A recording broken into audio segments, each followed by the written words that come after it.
भातकुली तालुक्यातील मार्की गावात एका शेतकऱ्याचा आधुनिक शेतीचा प्रयोग आता प्रशासनाच्या हलगर्जीपणामुळे उद्ध्वस्त होण्याच्या मार्गावर आहे. गजानन झगडे या शेतकऱ्यांनी आपल्या शेतात 41 क्षेत्रात केळी पिकाची लागवड करत तालुक्यातील एक नवीन प्रयोग केला होता. मोठ्या अपेक्षेने त्यांनी सौर कृषी पंपासाठी अर्जही केला.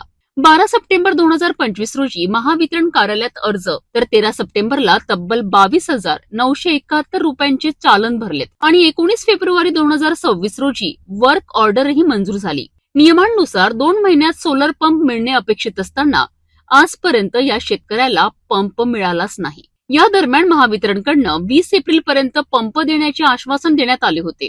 मात्र ती तारीख उलटून गेल्यानंतरही प्रत्यक्षात काहीच घडले नाही. दररोज कार्यालयाच्या फेऱ्या मारणाऱ्या गजानन झगडे यांची परिस्थिती आता बिकट झाली आहे. केळी पिकाला पाणी देण्याकरिता ते सध्या डिझेल पंपाचा वापर करीत आहेत. मात्र अपुरे पाणी आणि वाढता खर्च यामुळे केळीची झाडे करपू लागली आहेत. लाखो रुपयांचे नुकसान सहन करत असलेल्या या शेतकऱ्याने या संपूर्ण प्रकरणाकरिता महावितरणाला जबाबदार धरत गंभीर आरोप केले आहेत. शेतकऱ्यांच्या हितासाठी असलेल्या योजना फक्त कागदावरच आहेत का, हा सवाल आता पुन्हा एकदा उपस्थित होत आहे. माझं नाव गजानन मोतीराम झगडे.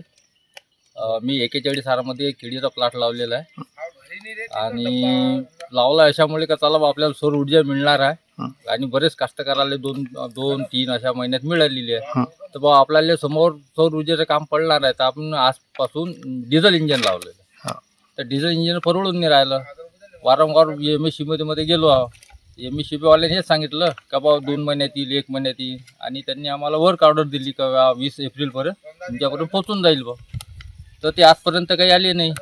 त्याच्यामुळे माझं खूप नुकसान होऊन राहिलं आणि केळी सोकून राहिली. डिझेलवर परवडून नाही राहिलं. तर अशी इच्छा आहे बा MSCB वाल्यानं लवकरात लवकर